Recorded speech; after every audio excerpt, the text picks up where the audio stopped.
Muchísimas gracias. Buenas noches con todos. Qué privilegio nuevamente estar aquí. Hay un eslogan que dice lo mejor está por venir. Y ya estamos. Hemos llegado al, como diciendo, faltando ya poco para este evangelio especial, importantísimo. Por eso mi esposita también me va a dar una mano enorme justo en la parte ya de las diapositivas, porque es un evangelio diferente, especial. Hoy vamos a hablar del evangelio de Juan. Así que muy atentos porque va a ser algo interactivo, dinámico, en donde vamos a participar, interactuar para no hacer muy monótono el asunto y poder sacar provecho de este evangelio. ¿Por qué dejé al último y por qué es el último evangelio? Porque este evangelio precisamente es un evangelio teológico, ¿sí? A diferencia de los sinópticos. Ustedes recordarán que hablamos de Mateo, de Marcos y de Lucas. Hoy estamos en Juan, que es el cuarto del último de los evangelios, y es un evangelio teológico. ¿Qué quiere decir teológico? Quiere decir que Juan tiene una visión muy diferente de los otros tres. Y precisamente en la primera diapositiva que estamos viendo este momento, estamos hablando de los 4 evangelios, y el evangelio de Juan consta de 21 capítulos. ¿Sí? Fue escrito por uno de los discípulos más cercanos a Jesús. Jesús tuvo sus 12 discípulos, pero hubo muy cercanos a él, y entre esos está Juan.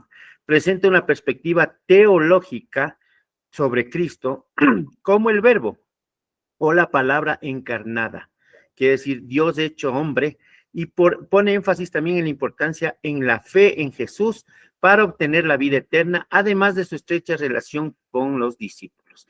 Jesús le ve muy distinto a los demás. Mateo, recordemos que era un contador, él era, más bien lo hacía de una manera narrativa, ¿sí? Marcos era discípulo directo de Pedro y él aprendió mucho de Pedro. Pedro también era uno de los discípulos muy apegados a Jesús, pero la manera de ver de Pedro era muy distinta a la de Mateo y a la de Marcos. Marcos fue un apóstol prácticamente, no apóstol, fue un discípulo directo de Pablo, y Pablo precisamente en sus viajes misioneros, vimos Hechos de los Apóstoles anteriormente, sabemos cómo fue Pablo y él aprendió mucho de Pablo. Lucas fue médico y muy sistemático, y eso vimos también, pero precisamente Juan es quizás uno de los apóstoles más jóvenes de los 12 discípulos que tuvo Jesucristo, y él es el que más cercano, uno de los círculos más cercanos a Jesucristo. Por eso enfatiza las enseñanzas y los milagros de Jesús, además de visualizar a Cristo como el Hijo de Dios encarnado para darnos salvación. Vamos a seguir con las diapositivas. Este evangelio, según San Juan, es teológico en un 90%. Recordemos que vimos los sinópticos que se unían.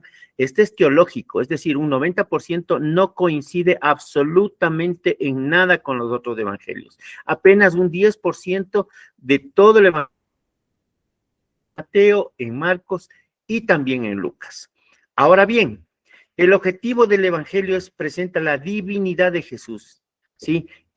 Como el Hijo de Dios, mencionado justamente como el Hijo de Dios. Fue escrito entre los años 90 a 95 después de Cristo en Éfeso, ¿sí? Juan también, recordemos que obviamente los judíos tuvieron una diáspora, tuvieron que ser dos, y precisamente en los años 90, quizás Juan es el que más vivió, el más longevo de los discípulos. Él murió por causas naturales, desterrado en la isla de Patmos, y en Éfeso es donde escribe el Evangelio, ¿sí? En la isla de Patmos escribe Apocalipsis, pero aquí escribe el Evangelio y las 3 cartas de Juan, que no es el motivo de esta presentación, sino el Evangelio. ¿A qué va dedicado este evangelio? Va dedicado al pueblo judío convertido al cristianismo, sobre todo en Asia, ¿sí? Y prácticamente en toda la diáspora, como hablamos, en Éfeso, en Corinto, en diferentes partes y en diferentes iglesias. Estaban dentro y fuera de Judea. También fue escrito para Judea y también a los gentiles. O sea, este evangelio universal, eso es lo diferente. Es un evangelio doctrinal donde se enfoca detalladamente la persona de Jesucristo y su divinidad, sobre todo, algunas características de él. Y aquí va lo principal, el yo soy, que ya vamos a conversar, ya vamos a meternos en materia. En los aspectos importantes es un ministerio público en el mundo y habla de los milagros, los viajes a Jerusalén, su pasión, muerte y resurrección. Los puntos claves que voy a tratar aquí, porque este evangelio, a diferencia de los otros, Juan, como yo digo en son de broma, es puro corazón. O sea, él no le importa mucho la parte quizás narrativa, cronológica. Él lo que más ve la perspectiva de Jesús como el Hijo de Dios. O sea, es tan apasionado por lo que ve en su evangelio, que lo que le importa es que nosotros veamos a Jesucristo prácticamente y nos enamoremos de Jesús. Si es un evangelio teológico, doctrinal, y por eso es que mucha gente comienza con Juan, pero podemos hacerlo de cualquier manera. Aquí hay 7 señales de Jesucristo en la tierra. El número 7, ojo, es muy importante en este evangelio. 7 yo soy, y además vamos a hablar de la semana de la pasión en forma leve y la gloria de la resurrección. Vamos viendo la siguiente. Aquí comenzamos. Comenzamos con el prólogo. Y aquí viene del capítulo 1, del 1 al 18. Comenzamos con el principio. A ver, prácticamente esta palabra en el principio, ¿en dónde más encontramos? ¿Alguien que me pueda indicar, por favor? En el principio, recuerden la primera palabra, el primer versículo, de aquí viene la importancia de este evangelio. Quizás vale, tal vez vale o dalis, cualquiera, en el principio, por eso puse a propósito justamente. ¿Dónde encontramos esa palabrita, esa frase? A ver. Dice Wilder, Génesis. ¿cómo estás? Génesis 1:1, correcto. En el principio creó Dios los cielos y la tierra. Y si nosotros vamos a Juan 1:1, dice en el principio, miren la simbología y prácticamente la característica. En el principio era el verbo. En el principio, desde la creación, era el verbo, y el verbo era con Dios, y el verbo era Dios. Ojo a esto. Es decir, que Jesucristo ya existía desde la eternidad, junto con el Padre y con el Espíritu Santo. Por eso es que en la creación, en el principio, creó Dios, junto con Jesús y el Espíritu Santo, los cielos y la tierra. Y luego viene todo el resto de la creación, que no voy a hablar este momento. Pero aquí dice, en el principio era el verbo, y el verbo era con Dios, y el verbo era Dios. Dice, este era en el principio con Dios. Todas las cosas por Jesús, por Él, fueron hechas. Y sin Él, nada de lo que ha sido hecho fue hecho. Mire, o sea, Jesús prácticamente es Dios mismo, ¿sí? Junto con el Padre. En Él estaba la vida, y la vida era la luz de los hombres. Así comenzamos el Evangelio de Juan. Miren la diferencia con los otros 3, ¿sí? Tanto Mateo como Lucas hablan de la genealogía de Jesús, de Marcos pone hincapié en Juan el Bautista, pero aquí Juan pone un hincapié increíble en el principio, o sea, lo ve a Jesús prácticamente la divinidad de Jesús. Y ojo, Juan vivió sus 3 años de ministerio con Jesús. Podemos creer mucho lo que dice Juan. Por eso viene la segunda parte, el ministerio público de Jesús. Aquí vemos capítulo por capítulo, lo voy a hacer por cuestión tiempo, lo vamos a ir avanzando, pero quiero que tomemos en cuenta 3 aspectos que puse en las diapositivas. Sí se ven las diapositivas, ¿verdad? Sí estamos viéndolas. Creo que todos podemos ver ahí. Vamos a ver, algunas están en subrayados, otros los tengo en paréntesis, y otros justamente lo vamos a hacer con los capítulos con letras rojas. Quien descifre, vamos a ver qué grado de atención hemos puesto.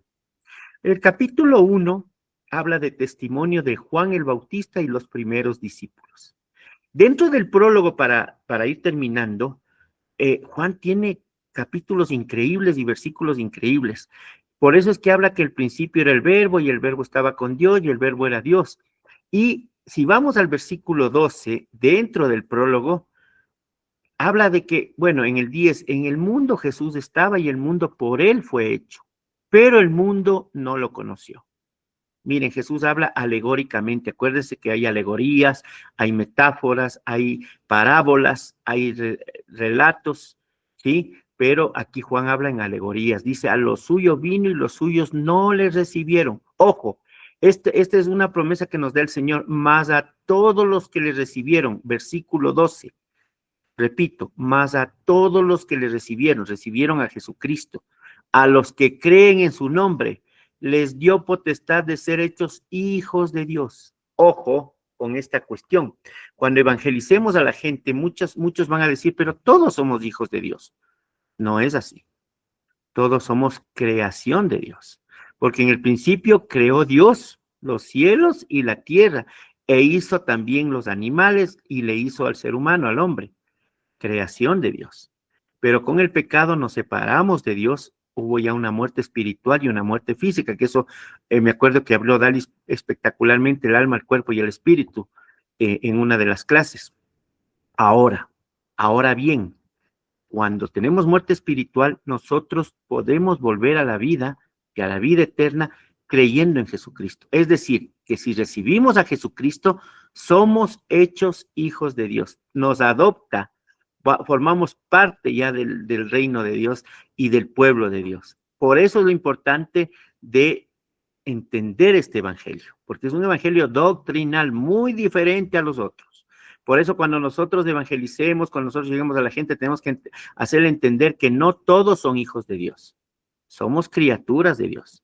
Pero quienes recibamos a Cristo por fe, por amor, con el corazón, somos hijos de Dios. Hasta ahí viene el prólogo, que no quería dejar pasar por alto este versículo, y sería bueno que cada uno en su Biblia o anote capítulo 1, versículo 12, uno de los versículos más importantes que existe en Juan.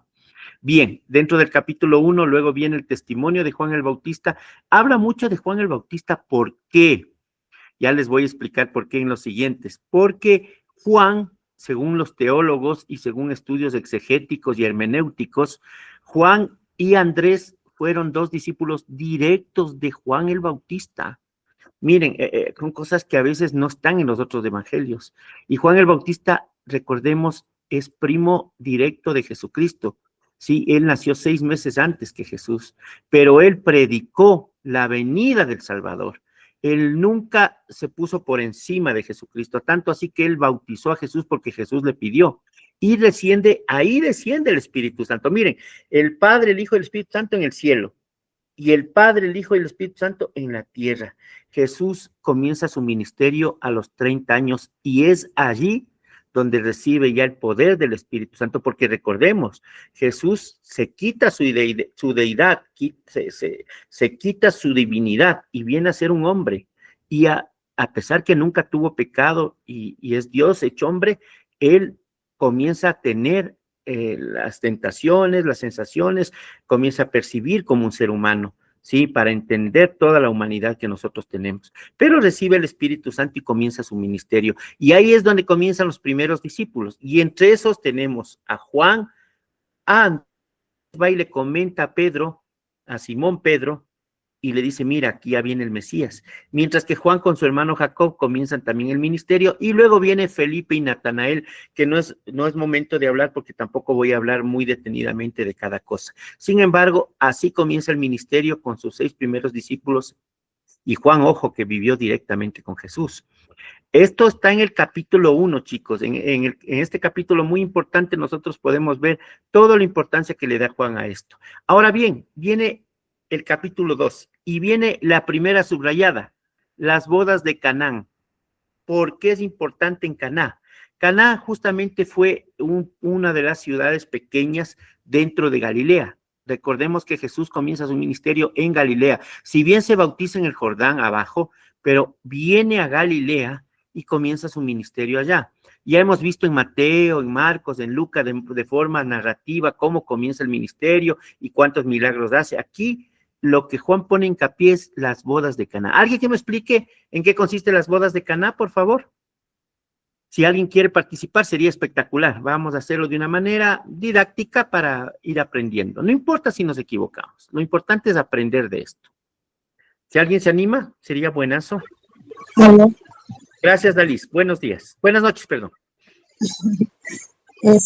Bueno, ahí en las bodas de Caná ocurre el primer milagro de Jesús. Correcto. Donde convirtió el agua en vino. Convirtió el agua en vino. Muy bien. Y recordemos, Jesús, gracias, Dalis, Jesús estuvo en una boda. Fue invitado a una boda. Él participó en eventos sociales y estuvo en una boda y fue con su madre. Y a petición de María, porque todavía no llegaba el momento de Jesús, pero amó tanto a su madre que a petición de su madre, él convierte el agua en vino. Miren, eran 6 tinajas. La boda estaba lista, ya fue hecha al tercer día, luego en el tercer día que cae justo para nosotros día martes. Esa boda en Caná de Galilea, sí, se celebró, había buen vino, se acabó el vino y prácticamente María, obviamente estaba con sus discípulos y ellos fueron testigos de cómo en 6 tinajas, la tinaja tenía más o menos 3 cántaros. Recordarán, el cántaro es prácticamente un envase de 10 litros, de 9 a 10 litros. Quiere decir que cada tinaja en el piso tenía 30 litros. ¿Sí? Y convierte 6 tinajas de agua que llenaron de agua, porque eso era para la purificación de los judíos, era un ritual que los judíos lo tienen, lo dice, llénelo de agua, y él con oración convierte el agua en vino. Miren el primer milagro es convertir, cambia la sustancia, es un cambio total de la sustancia. Entonces, eso se enteraron solo los discípulos, supieron los novios, el maestrasala, o sea, quien dirigía la boda, y nadie más, ¿sí? Sin embargo, es un milagro que Juan lo pone en hincapié. Para él es importantísimo el milagro de Jesús. Luego de esto viene, está ahí en la diapositiva, Jesús purifica el templo. Ojo, ojo, hay algo especial en Juan. Aquí Juan va a hablar muchísimo de varias ocasiones donde Jesús sube a Jerusalén. ¿Sí? Si nosotros vemos Mateo, Marcos y Lucas son cronológicos y ellos ponen solo hincapié en la última semana de Jesús, Juan no. Juan va a hablar muchísimo de Jesús y milagros hechos en Jerusalén. Y uno de ellos es cuando llega con el celo al templo. Ya hemos hablado de cómo cogió y barrió, o sea, quitó prácticamente de en medio a los mercaderes, dijo que la casa de Dios es una casa de oración y no es casa de bendición. Sí, eso lo explica muy bien aquí en el capítulo 2. Quien quiera profundizar, tiene que leer Juan el capítulo 2. Ahí va a aprender mucho de las bodas de Caná y de la purificación del templo. Aquí viene el capítulo 3, es muy importante porque Jesús, estando en Jerusalén, se encuentra con uno de los fariseos, quizás que respetaba mucho a Jesucristo, y es Nicodemo. Nicodemo formó parte del Sanedrín y de muchas reuniones de los fariseos. Era un hombre muy importante, pero él obviamente va de noche para que nadie le vea y le dice a Jesucristo algo muy importante: ¿qué debo hacer, Señor, para poder ir al reino de los cielos? Miren, un hombre docto, un hombre bien estudiado, reconoce en Jesucristo el poder que tiene Jesús. Y Jesús le dice, te es necesario nacer de nuevo. Entonces, claro, Nicodemo se queda como frío y le dice, pero nacer de nuevo, ¿cómo un viejo puede entrar en el vientre de la madre? Y Jesús le dice, mira, tú siendo letrado, un hombre de ciencia, no entiendes. Tienes que nacer espiritualmente. Aquí viene el nacimiento espiritual, ¿sí? Y le dice, no es un nacimiento físico, es un nacimiento espiritual. Y hablaba del espíritu del hombre, lo que nosotros conocemos, espiritual, mi cuerpo. Y le dio unas clases a Nicodemo increíbles, ¿sí? Y viene uno de los capítulos y versículos también súper importantes en Juan, ¿sí? En el capítulo 3 y el versículo 16, porque dice que el hombre vino a dar la vida al mundo, ¿sí? Y porque el amor de Dios es tan grande, ¿sí? Que dice, porque de tal manera amó Dios al mundo que ha dado a su Hijo unigénito, para que todo aquel que en él cree no se pierda, mas tenga vida eterna. Este es uno de los capítulos que todo cristiano debe conocer, ¿sí? El amor de Dios. El amor grande porque entregó a su propio Hijo para que todo el que tenga vida eterna, para que todo el que en él crea no se pierda, mas tenga vida eterna. Otro de los que quiero que subrayemos, Juan 3:16, muy conocido por el mundo cristiano y quizás es como la médula ósea, o sea, hablando ya médicamente, es como la parte más medular de este capítulo, ¿sí? Así que eso hasta acabamos de ver. Acabamos de ver a Jesús y Nicodemo y acabamos de ver el amor que Dios dio al mundo al entregar a su Hijo Jesucristo. Seguimos avanzando en el capítulo 4, estamos aquí, y habla de que Jesús regresa nuevamente a Galilea, Y en el camino tenemos que entender que existen varias regiones, entre esos Samaria. A veces, bueno, hablamos la anterior clase del buen samaritano, yo recuerdo clarísimo, sí, que hablamos sobre Jesús y sobre la parábola que dio Jesús, pero aquí no es ninguna parábola. Samaria que tiene, manda a sus discípulos a ver algo de comida y viene una mujer a coger agua, sí, de una de las fuentes. Y claro, Jesús conversa con ella, le evangeliza, ¿sí? Y esta mujer obviamente se da cuenta que Jesús es el Hijo de Dios, el Mesías prometido, porque le dice, trae a tu marido. Dice, no, no tengo marido. Bien has dicho, le dice Jesús, 5 maridos has tenido y el que está ahorita contigo no es tu marido. Miren, Jesús ya sabía la vida porque Jesús es Dios, ¿sí? Pero de todas maneras, esta palabra llegó tanto a la mujer que en ese tiempo ella va y evangeliza a todo el sector de Samaria y en Sicar, que era un sitio que está dentro de Samaria, y va y habla con la gente y más de 400 personas se le acercan a Jesús para que les enseñe. Miren, esa importancia que pone Juan en la evangelización, ¿sí? En hablar de Dios y en saber que ellos aprendieron de Jesucristo. Le pidieron que se quede 2 días y él accedió y se quedó 2 días en donde aprendieron muchísimo de Jesucristo.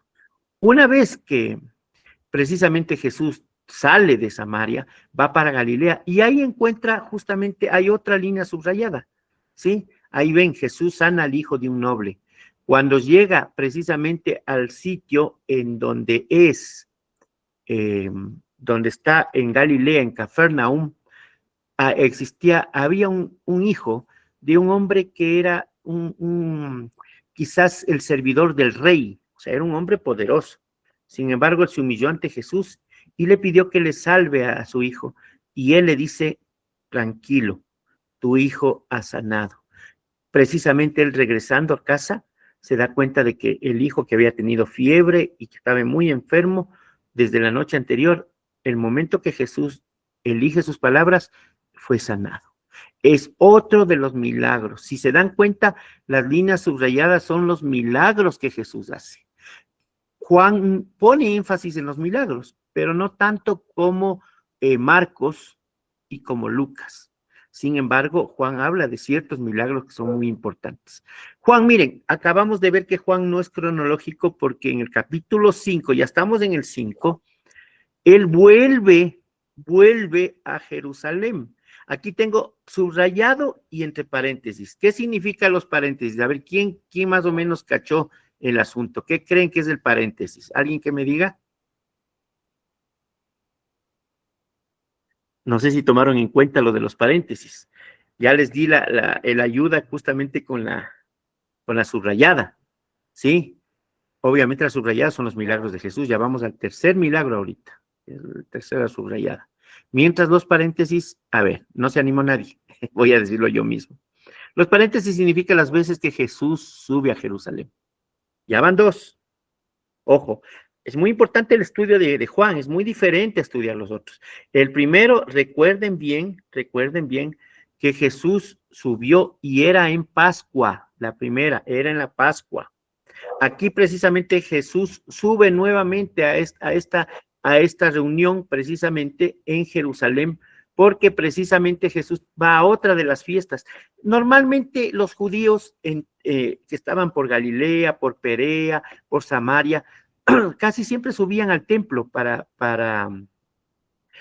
celebrar y en varias fiestas. Acordémonos que hay varias fiestas judías y una de esas, la más importante, es la Pascua y es donde Jesús da su vida por nosotros, pero también existían otras fiestas muy importantes. Así que él sube otra vez en una de las fiestas. Aquí no nos dice qué fiesta es, pero dice en una de las fiestas de los judíos, Jesús sube y entra al estanque de Betesda. ¿Alguien conoce cuántos estanques tenía Jerusalén en ese tiempo? ¿Alguien sabe, tal vez? Bueno, si estoy ahondando un poco profundo, no hay problema, yo mismo lo digo. Son 2 estanques que existían y que es como las cisternas de agua en todo Jerusalén y abastecían de agua a toda la ciudad de Jerusalén. El uno es el Siloé el estanque de Siloé que existía abajo en la ciudad de David, y el otro estanque se llama de Betesda, es donde está yendo Jesucristo ahorita. Es otro estanque. Aquí había una particularidad, les explico brevemente. Este estanque, cada año, un ángel del Señor bajaba una vez al año y era como un regalo que Dios hacía a su pueblo.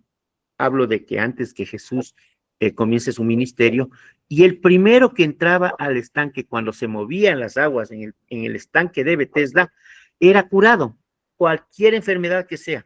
Entonces este paralítico ya llevaba 38 años paralítico, y claro, todo el mundo le ganaba. No podía prácticamente, no podía, ¿cómo les explico?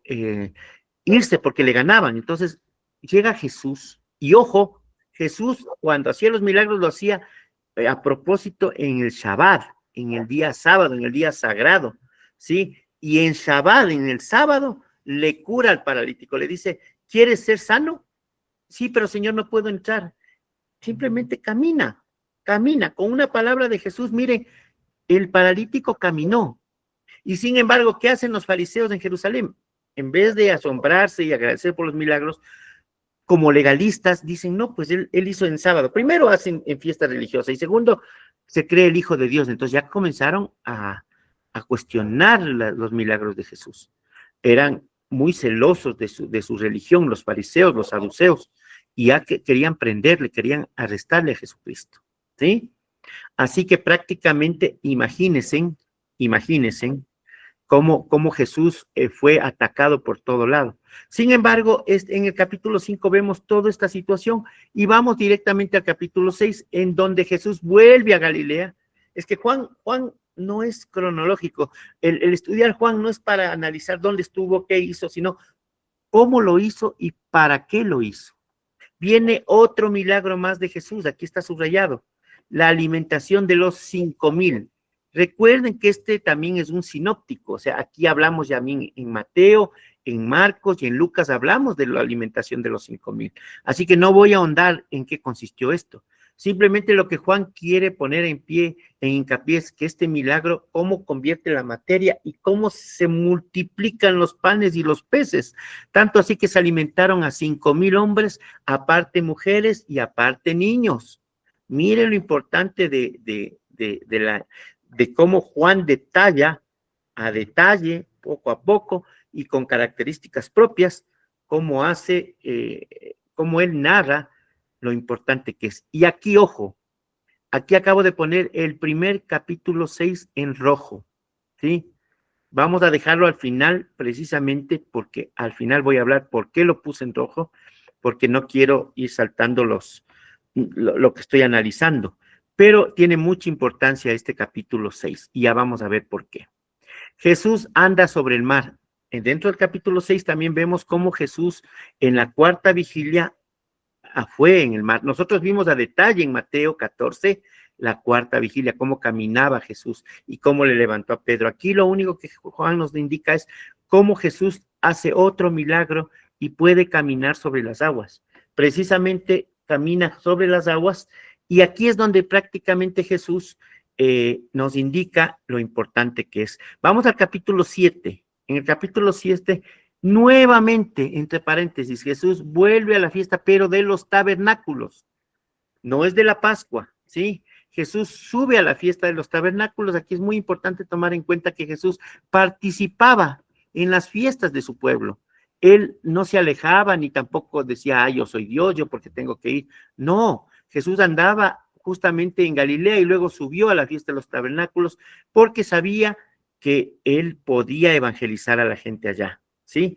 Así que él subió a esa fiesta, y aquí nos habla Juan que precisamente él estuvo ahí, estuvo evangelizando. Si nosotros queremos aprender más, tenemos que ir al capítulo 7, por favor. Y también habla precisamente de que ya hay un intento de prender, ya la gente, sobre todo las autoridades, estaban cansadas, estaban ya celosas de lo que estaba haciendo Jesús. Decían, él tiene más autoridad, la gente le sigue más a él que a nosotros, que a nuestras leyes. Pero ya Jesús ya estaba siendo tomado muy en cuenta en esto. Recordemos que estamos en el ministerio público de Jesús. En el capítulo 8 hay una mujer que la encuentran en adulterio. Ustedes deben saber esa historia. ¿Alguien que me quiera contar la historia de la mujer adúltera, por favor? Si vamos viendo para avanzar en esto. ¿Alguien sabe la historia de la mujer adúltera? A ver, alguien que se anime. No es con lo que les mandé, pero sí me imagino que ya han oído cuando... Están tímidos, Marquitos. Así los veo, la otra vez estaban más participativos, así veo que están... Y eso que son temas súper chéveres, pero bueno, les voy a explicar. La mujer adúltera fue encontrada en adulterio y Jesús estaba cerca del templo y estaba justamente haciendo una señal en el piso. Él simplemente estaba, yo me imagino que él sabía lo que va a pasar. Llegan los principales fariseos, saduceos y mucha gente llega con piedras, porque según la ley en Levítico, según la ley de los judíos, si una mujer era encontrada en adulterio, tenía que ser apedreada enfrente de todos para que así, obviamente, ellos pensaban limpiar su pecado y obviamente si tenía que morir, tenía que morir. Claro, y querían justamente a Jesús, querían que Jesús caiga en la trampa, ¿no? Porque si decían que Jesucristo, miren, si decían que Jesús, a ver, si le decían, claro, apedréenle, entonces tú estás con nosotros, la ley, o sea, siempre lo hacían con doble sentido los fariseos, ¿sí? Pero, ¿qué es lo que pasó con la mujer adúltera? Jesús se puso a hacer una señal y cuando le decían, claro, si Jesús decía, no puede, yo le voy a perdonar, hubieran dicho, o sea, tú te crees mayor que nosotros. Entonces, siempre fue con doble sentido lo que ellos hacían, prácticamente. Entonces, lo que hacemos aquí es entender lo siguiente, que prácticamente la mujer estaba a punto de ser apedreada y Jesús lo único que hace es, con su mano en el piso, lo que hace simplemente es indicar y decir, si alguien de ustedes tuvo algún pecado, que lance la primera piedra. Eso es muy conocido eso, ¿no? Precisamente. Si alguien tuvo algún pecado, que lance la primera piedra. Así que los primeros que huyeron fueron los fariseos, ¿sí? Fueron los fariseos, imagínense, ¿cómo podrían lanzar si ellos también estaban llenos de pecado? ¿Sí? Imagínense hasta qué punto llegó eso. Y claro, la única que quedó ahí fue la mujer adúltera, llorando, lágrimas, y acuérdense, esta mujer luego fue una de las más grandes seguidoras de Jesús. Cuando Jesús se levanta su cabeza y dice, mujer, ¿dónde están aquellos que te acusaban? Yo no veo a nadie, le dice Jesús. La mujer dice, ya se fueron todos. ¿Y alguien lanzó la piedra? No, no, Señor, nadie lanzó. O sea, nadie te condenó. Es que no me condenaron, Señor, dice. Yo tampoco te condeno. Anda, eres perdonada, pero no lo vuelvas a hacer.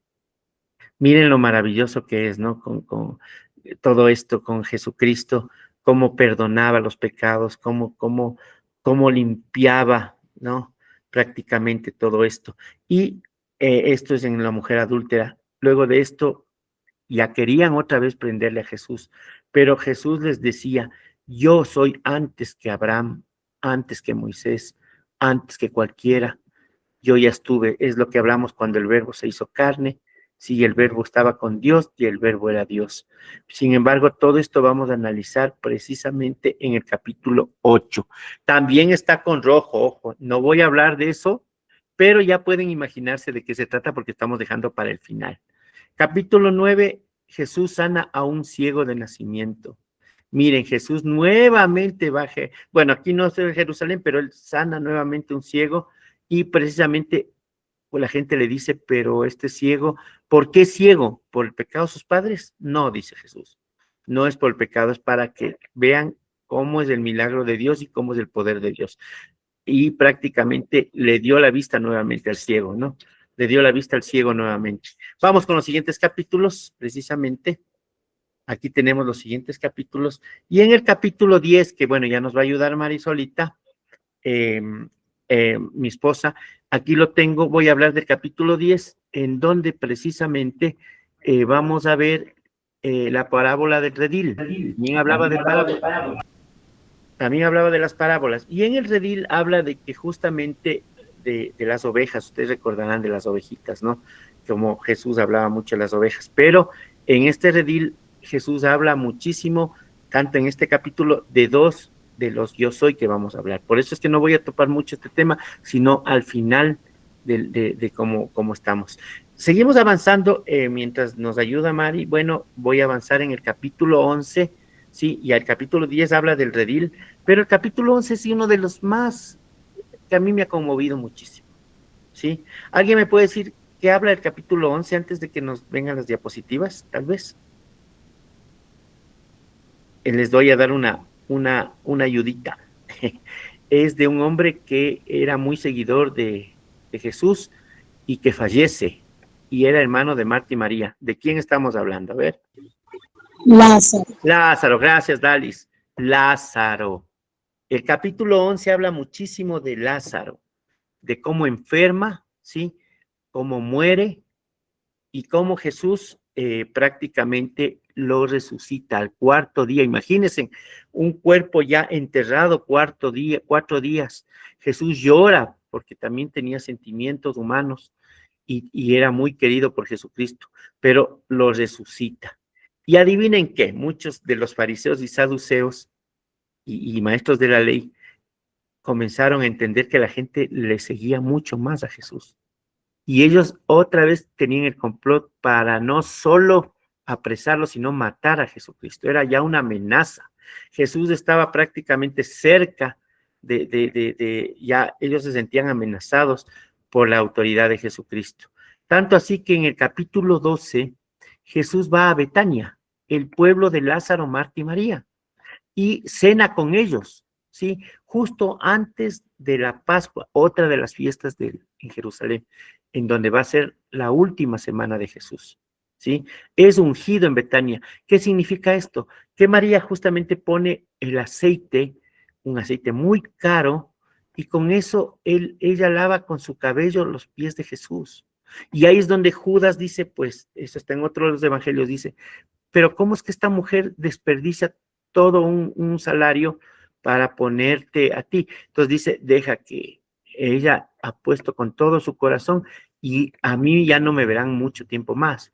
Ella reconoció en Jesús la autoridad, la divinidad, ¿sí? Y ya Judas comenzaba ya a tener prácticamente un poquito ya en su corazón, porque él era el tesorero, recordemos, Judas fue el tesorero de los discípulos. Pero bueno, en todo caso, avanzando en esto, ya hubo complot también para matar a Lázaro. Miren, imagínense, los propios judíos vieron que Lázaro era resucitado y querían volver a matarlo, porque Jesús ya representaba una amenaza para ellos. Sin embargo, viene algo muy importante. Aquí terminamos el estudio del Evangelio de Juan en la parte pública. Viene la entrada triunfal en Jerusalén, chicos. Aquí Jesucristo entra a Jerusalén, otra vez más, puse la quinta vez, estamos viendo, son 5, y Jesucristo prácticamente entra, ya lo vimos en los anteriores evangelios, entra montado en un asno y todo el mundo grita, Hosana, Hosana al Rey, al Salvador Jesucristo. Ahí viene esta parte importantísima en donde es el ministerio con sus discípulos. Miren, Juan no es cronológico como Marcos. Recuerdan que hablamos de Marcos que desde el capítulo 11 él habla día por día, día a día. Yo les di el día 1, el día 2, el día 3 en forma cronológica. A Juan no le interesa eso. A Juan lo que le interesa es cómo Jesús estuvo con sus discípulos, y en el capítulo 13 Jesús lava los pies a sus discípulos. Comienza ya la última cena. Miren, ya se saltó del domingo al jueves, ¿sí? Pero eso no le importa a Juan. A Juan lo que le interesa es verle a Jesús su sencillez, su humildad, ¿sí? Y también la ve, ya Jesús anuncia la traición de Judas, ya Judas tenía en su corazón el traicionar a Jesús, ¿sí? Y además da un nuevo mandamiento, el amor a todos, el amor a todos. Tanto así que en el capítulo 14, tanto así, que para mí es uno de los capítulos que me ha llenado personalmente. Cada uno tendrá su llamado en el Señor, pero para mí el capítulo 14 de Juan es quizás la médula espinal de todo.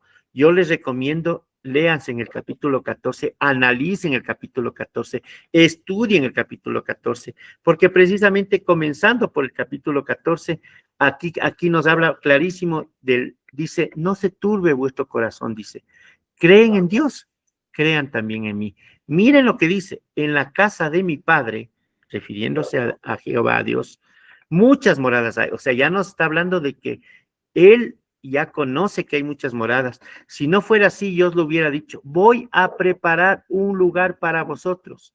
Y si me fuera y os preparar ese lugar, vendré otra vez. Miren, Jesús les hablaba como en forma alegórica, no sabemos si los hablaba, si no entendían ese rato, porque estaba con ellos, pero dice, ¿cómo es que me voy? Regreso, voy a preparar un lugar.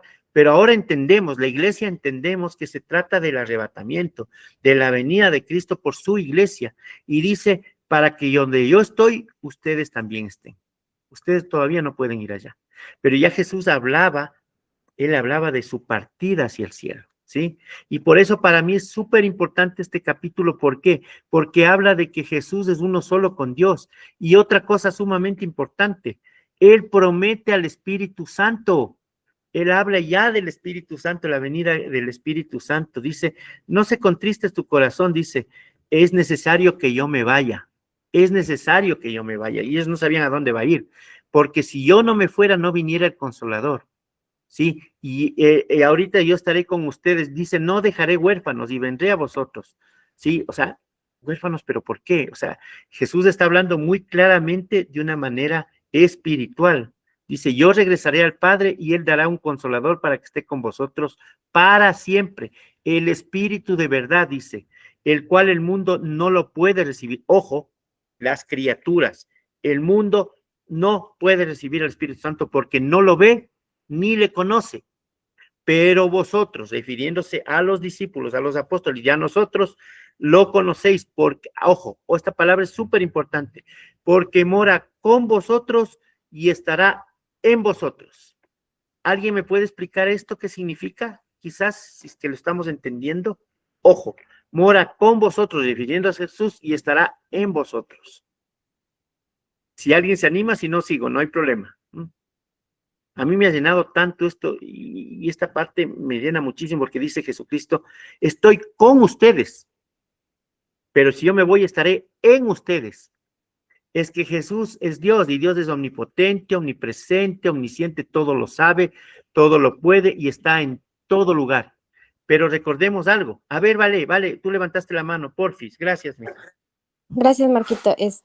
Bueno, tú empezaste diciendo que no todos son hijos de Dios, sino que son criaturas, ¿no? Entonces, el momento en que nosotros aceptamos a Jesús en nuestro corazón, nos volvemos hijos de Dios y Jesús mora en nosotros. Entonces, el Espíritu Santo está en nosotros. Perfecto. Oye, vale, súper bien, qué bien, están atentos, me alegra mucho, porque ya vamos a hablar de la parte medular al final. Pero gracias, vale, gracias, fuiste espectacular en tu explicación. Jesucristo estaba con los discípulos y por eso les habló en el capítulo 14 que es necesario irse, que va a preparar moradas celestiales porque donde Él está, nos va a venir por nosotros, pero es necesario que yo me vaya, dice, porque nos da la promesa del Espíritu Santo. Y hemos hablado aquí con el ministerio, Víctor, Shirley, y han hablado muchísimo del ministerio del Espíritu Santo. A mí me encantó esos temas, porque el Espíritu Santo es quien está ahorita, este momento, porque Jesús ya ascendió al cielo, entonces nos dejó el Consolador en Pentecostés, estará en nosotros. Miren, y como es omnipresente, omnipotente y omnisciente, Él está en cada uno de nosotros, en su iglesia. Él, como humano, no podía estar dentro de cada uno, pero estaba con los discípulos. Estoy con ustedes, y luego estaré en ustedes. Y entra en los discípulos y en 120 en el aposento alto en Pentecostés. Y desde ahí nace la historia de la iglesia. Por eso es muy importante este capítulo, por eso a mí me llenó mucho, porque habla del Padre, del Hijo y del Espíritu Santo. Para mí el 14 es súper importante. Y gracias, Vale, por tu aclaración. Correcto. Jesús asciende al cielo, está glorificado, está a la derecha de Dios Padre, pero nos dejó el Consolador. Es necesario que yo me vaya. Si yo no me fuera, no les podría enviar al Consolador, al Espíritu Santo. Por eso este capítulo, yo les invito a que leamos el capítulo 14. Eso es parte de lo que yo quería decirles hoy día, que es algo sumamente importante. Es como ir a lo más íntimo de Juan y de ahí sale todo, ¿no? Para mí, eso fue lo que marcó mi vida cristiana, el capítulo 14. Vamos al 15. Jesús, la vid verdadera. También está en rojo, ojo, Y no voy a ahondar mucho esto porque voy a ir después, al final, vamos a hablar precisamente de qué significa. Jesús hablaba mucho de la higuera, de la vid, de las ovejas. Jesús hablaba en alegorías, en metáforas, ¿sí? Y comparaba ciertas cosas. Y por eso comparó a la vid, porque mi padre dice es el pámpano, o sea, es el tronco principal, ¿sí? Yo soy la vid, quien da el fruto, y ustedes son los frutos. Entonces tenemos que estar pegados a Jesús, tenemos que estar pegados al Espíritu Santo para dar frutos, si no, no podemos hacerlo. Por eso es que dice que el mundo os aborrecerá.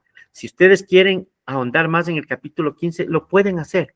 Y eso estaba hablando Jesús a sus discípulos, precisamente. Vamos al capítulo 16, ahí viene el ministerio. Estamos por terminar porque estamos entrando justo a las últimas horas de Jesucristo, ¿no?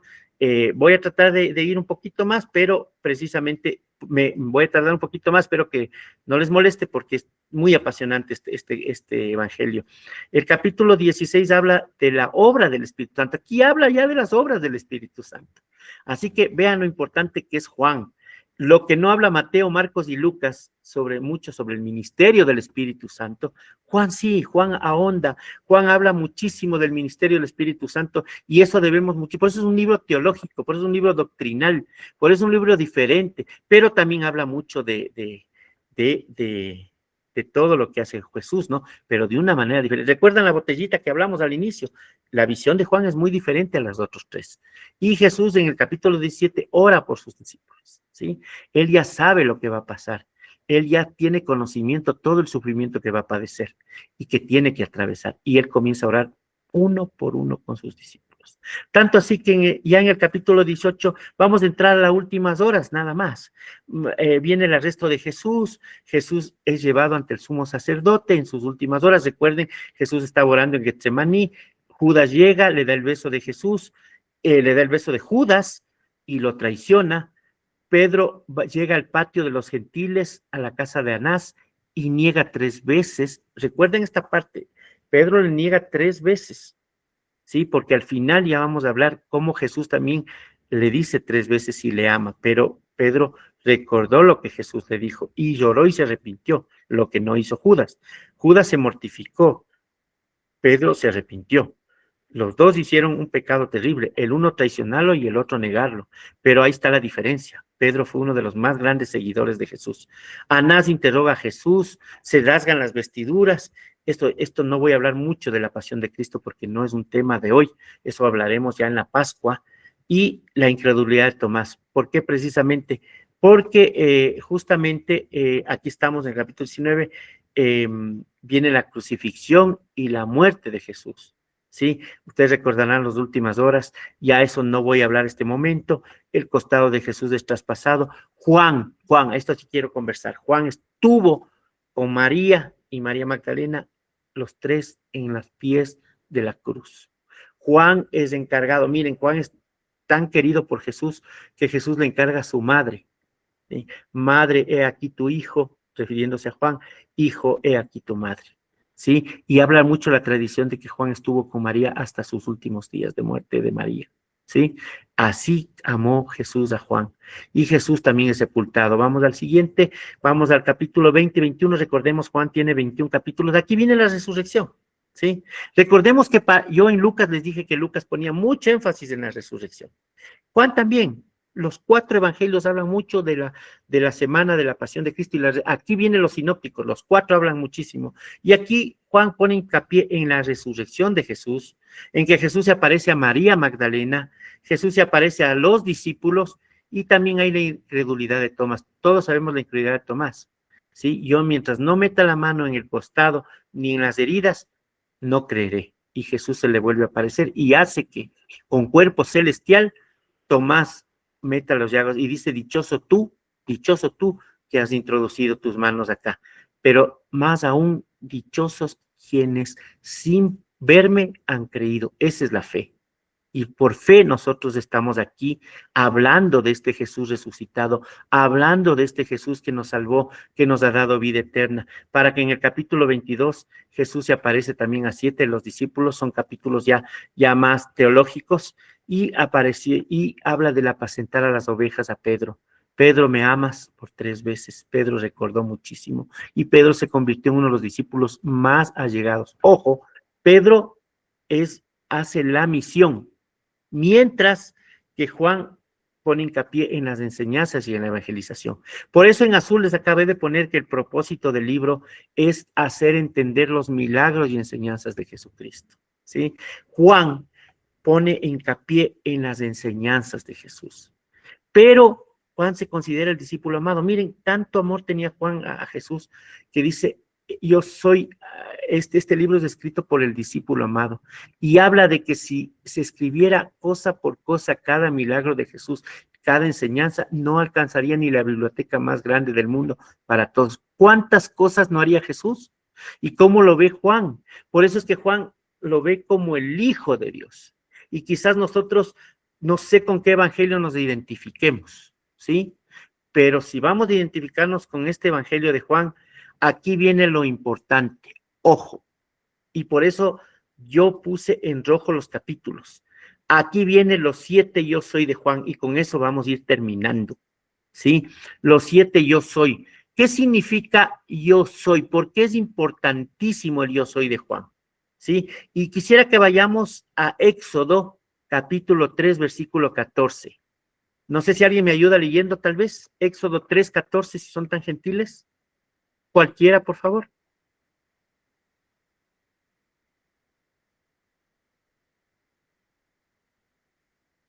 ¿Alguien? ¿No se anima nadie?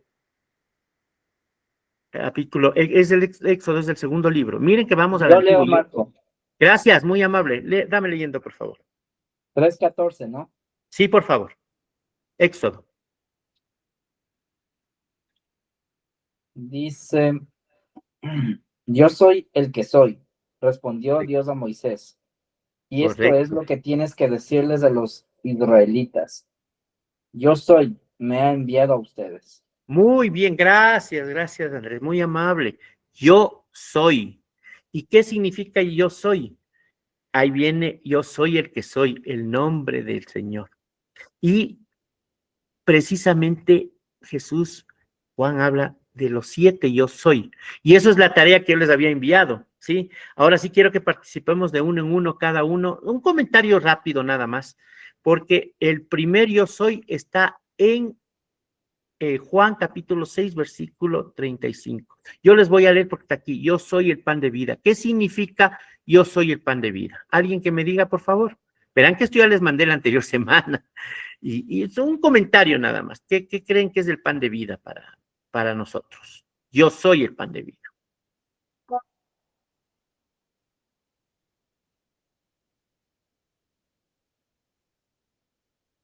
¿Alguien?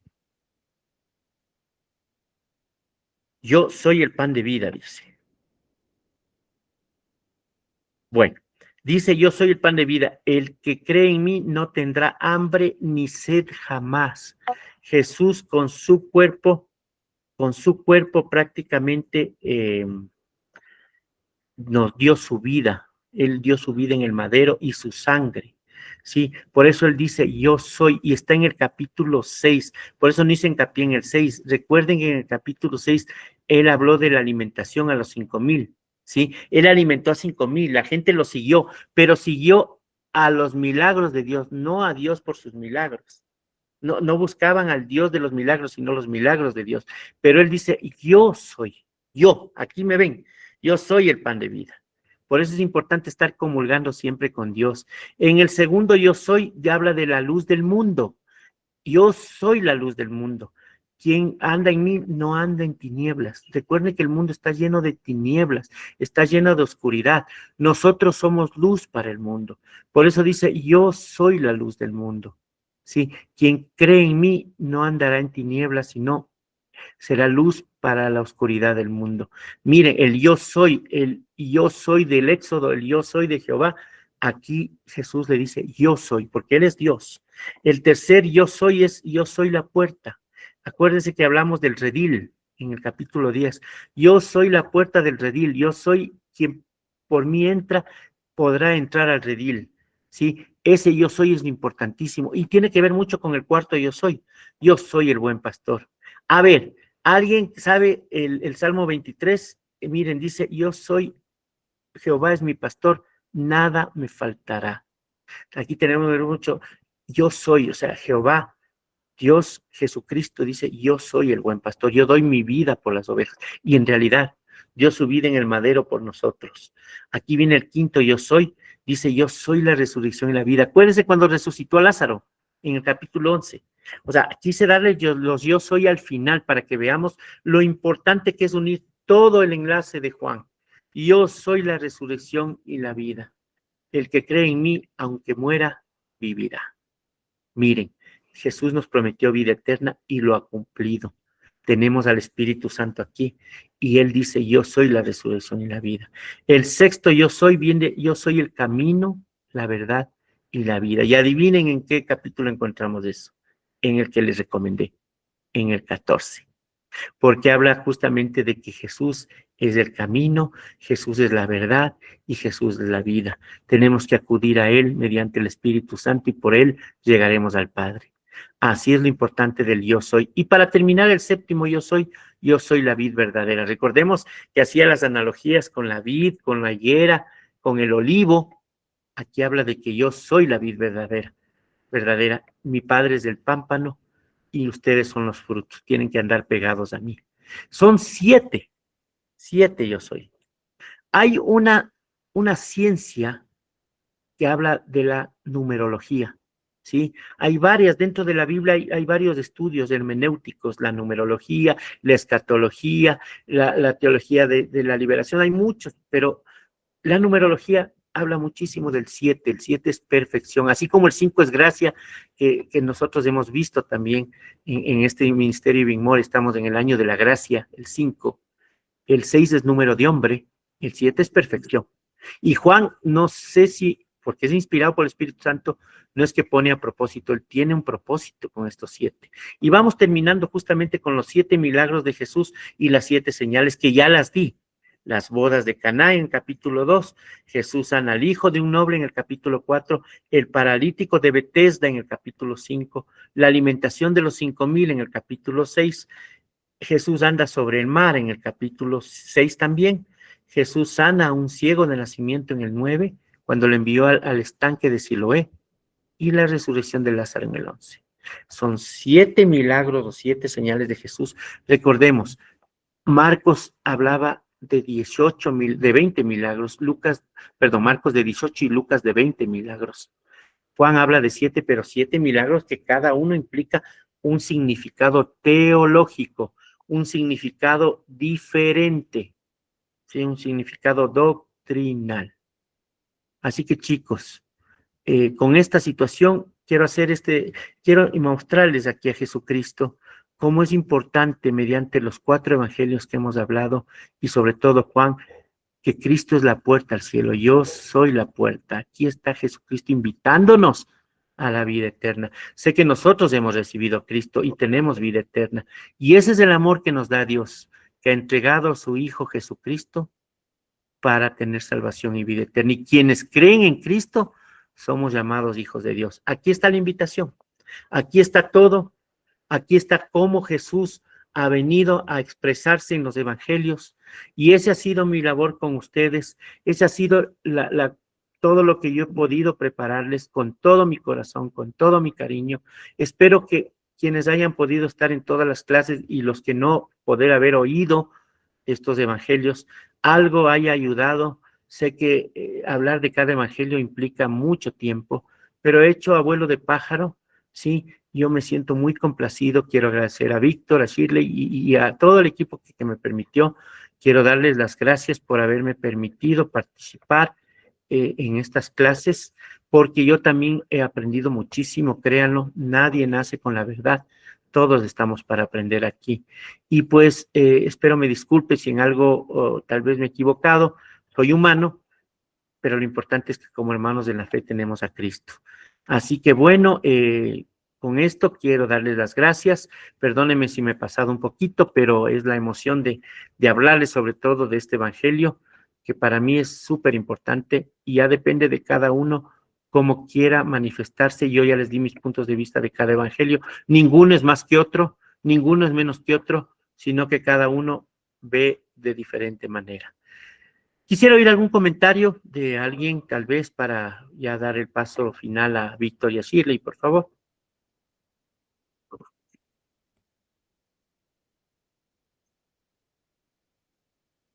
No se han animado ni al final, no sé qué pasó.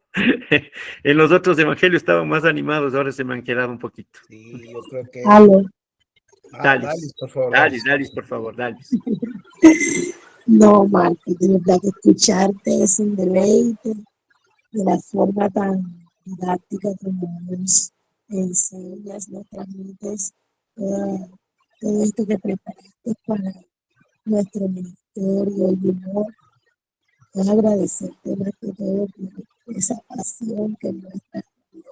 Gracias en lo que eres fiel. De verdad que, pues, de pronto estuve un poco callada a pesar de que participé porque como que no quiero ser siempre yo, sino que otros también se motiven, porque hay cosas que sabemos, pero quiero que hablen los otros hermanos para darle participación, pero de verdad que es hermoso, todo, hermoso. Dios te bendiga muchísimo a ti y a tu amada esposa. Gracias, Dalis, te agradezco mucho, yo lo hago con todo el corazón y todo el cariño, y sé pues que lo importante es que saquemos provecho de esto y que cada uno ponga su granito de arena, porque lo importante es poder sacar provecho de esto. ¿Alguien más tal vez? Si no, para dar el paso ya a Víctor y a Shirley y terminando, ¿no? Ujú.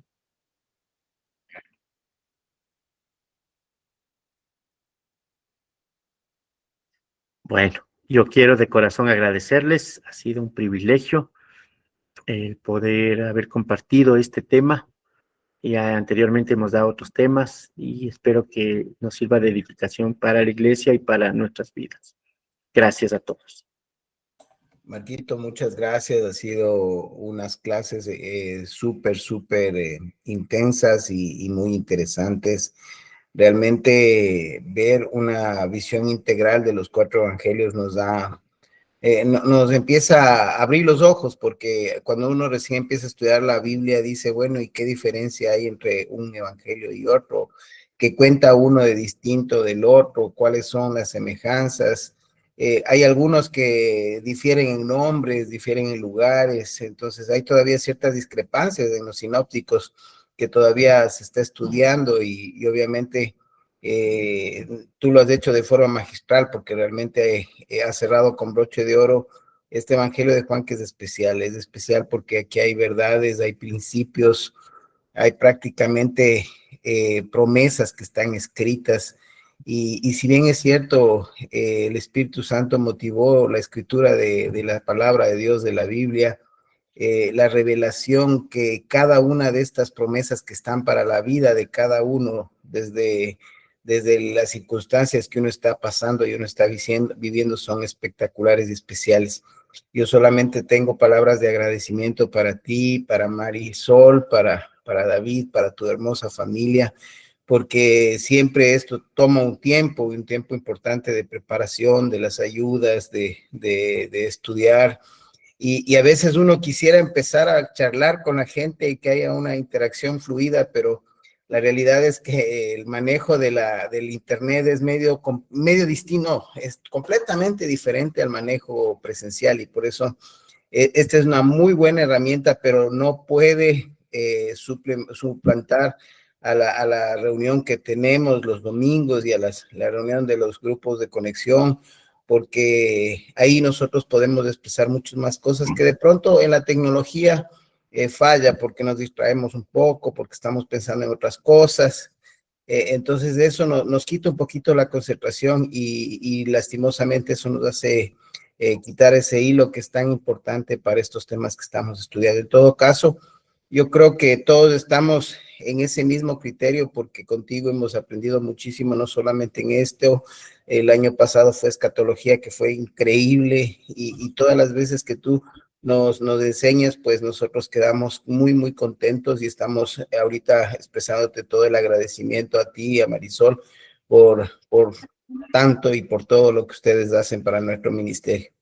Bien, yo no sé si es que alguien quiera dar una palabra de agradecimiento a Marquito y a Marisol, se animen y les den un abrazo de parte de los que hemos estado atendiendo. Alexandra creo que abrió el micrófono, o Winter, no Sí. sé. Hola, bueno, buenas noches nuevamente con todos. Realmente, para mí en lo personal ha sido de mucha bendición este tiempo que hemos podido recibir de parte de usted, Marquitos, y también de Marisol, enseñanzas acerca de los evangelios, porque en lo personal me ayudan a tener un concepto mucho más claro del propósito de Dios aquí cuando vino aquí a la tierra y sobre todo para cada uno de nosotros. Y es impresionante, siempre en mi corazón estuvo esa palabra que la mencionaste al principio, todos somos creación de Dios, pero cuando somos llamados hijos es cuando aceptamos a Jesús como nuestro Señor y Salvador. Y ese es un punto muy principal que yo siempre lo considero cuando personalmente comparto acerca de Jesús, porque todos dicen, no, todos somos hijos, pero hay mucha diferencia entre ser creación a ser hijos. Y ahora como lo ampliaste mucho más, entonces como que quedó mucho más claro. Yo en lo personal les agradezco muchísimo.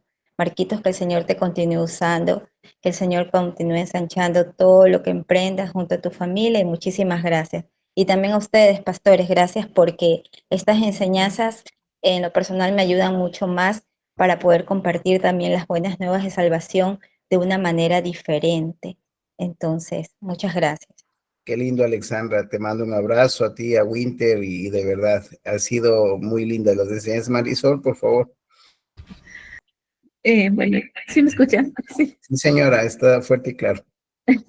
Bueno, yo agradecida con nuestro Padre Santo por la oportunidad en la que nos permite compartir de estos lindos tiempos, por cada una de sus vidas, de los pastores Víctor, Schiller, porque realmente el único autor, el único que ha permitido esta reunión es nuestro amado Padre Celestial, el Espíritu Santo.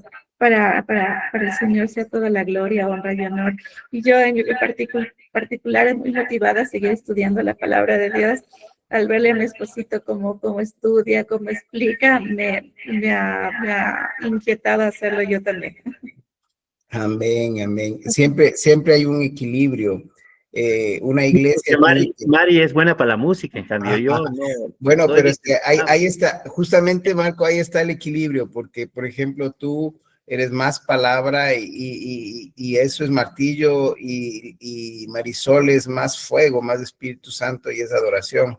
Y eso tiene que entrar en una forma equilibrada.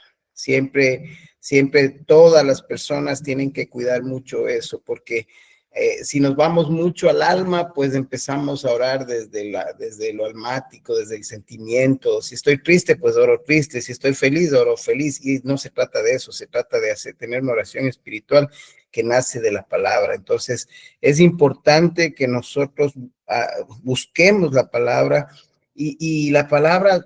Toda la Biblia, desde el inicio al fin, habla de Jesucristo. Entonces, la figura central de nosotros es Jesucristo. Cuando nosotros declaramos Jesucristo, volvemos al diseño original de Dios Padre, en el cual hay una relación presente con nuestro Padre, con Dios Padre, y el Espíritu Santo de Dios que habita en nuestro corazón cambia la atmósfera, lo cambia todo, lo transforma todo. Entonces, esos dos elementos tienen que ser equilibrados siempre. Nunca puede haber uno más, uno menos, tienen que ser muy equilibrados, aunque cuando ya el Espíritu Santo llega y Él es soberano nuestro Dios y el Espíritu Santo viene y puede, y ahí vienen los avivamientos. Gente sanándose, pasando cosas sobrenaturales, personas caminando sobre las aguas, porque es la soberanía de Dios, eso no se explica. Pero todo tiene que nacer de la palabra. Y yo por eso te agradezco mucho, Marquito, porque no es fácil. Estos libros tienen muchísima riqueza. De un solo versículo uno puede hacer una tesis entera y podríamos hablar muchísimo.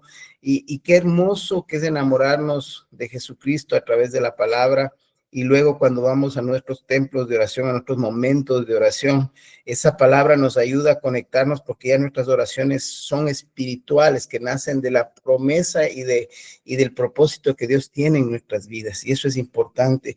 Alex decía algo que es fenomenal. Claro, Dios nos creó al principio, ya todo estaba creado, Él ya visionó todo.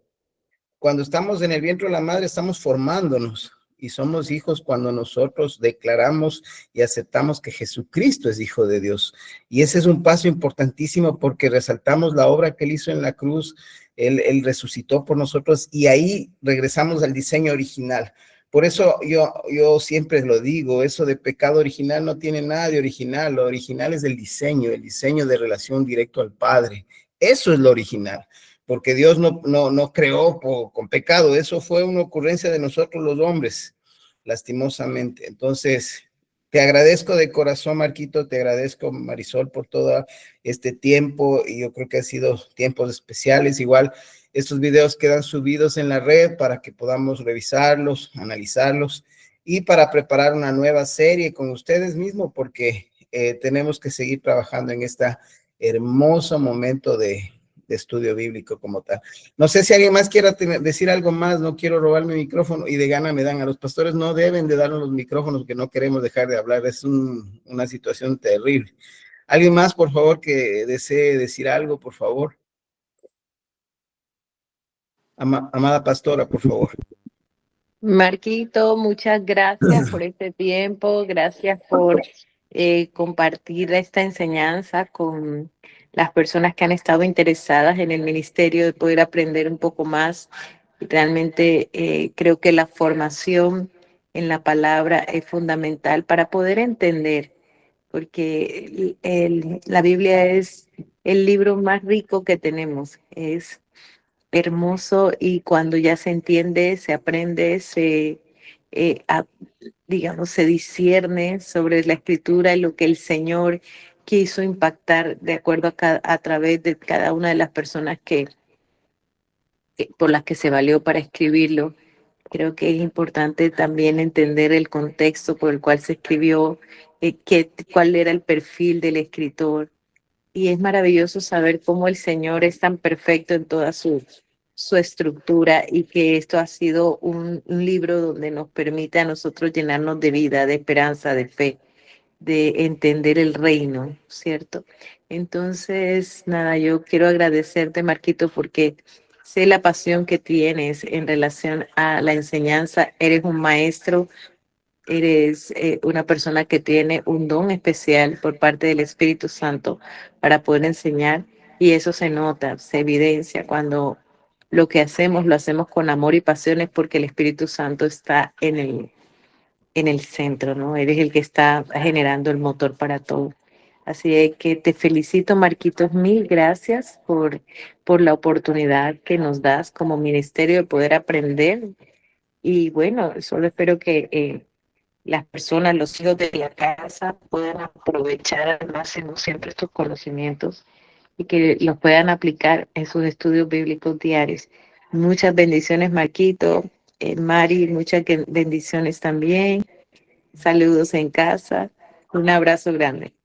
Gracias. Yo quisiera, pastora, que termines con la oración final, por favor. Amén. Bueno, vamos todos a ponernos en la posición para orar y despedir este precioso tiempo. Padre, en el nombre de Jesús, te damos gracias, Señor, porque nos has permitido estar, Señor, alrededor de tu palabra, de tu presencia, Señor. Gracias por la vida de Marcos, de Marisol, Señor. Gracias por lo que tú has puesto en sus corazones, Señor, para poder ser maestros y enseñar de tu palabra, Señor. Te pedimos una unción especial para ellos, Señor, mayor conocimiento, mayor sabiduría e inteligencia. Señor, te pedimos para que sigan cumpliendo con esta misión. También te doy gracias por cada uno de los hijos de la casa que estuvieron interesados en poder aprender más de tu palabra, Señor. Te pido que cada conocimiento aquí impartido, Señor, sea grabado en sus corazones, Señor, en esas tablas que ya tú has establecido en sus corazones, para que nunca se borre este conocimiento y siempre, Señor, podamos echar mano de él, Señor. Gracias, Padre, te damos. Te pedimos que sea esta una noche placentera, que nos permitas descansar, que nos permitas, Señor, poder tener un sueño apacible, descansar en paz, como dice tu palabra, en paz me acostaré y asimismo dormiré, porque solo tú, Jehová, me haces vivir confiado. Pedimos, Señor, que tu presencia esté sobre nosotros, con nosotros y en nosotros, para la gloria y honra de tu nombre, en el precioso y santo nombre de nuestro amado Señor Jesucristo. Amén y amén. Amén, Bendiciones, amén. feliz noche. Bendiciones. Hasta Dios luego. Dios les bendiga. bendiga. Amén. Bendiciones. Bendiciones, abrazo.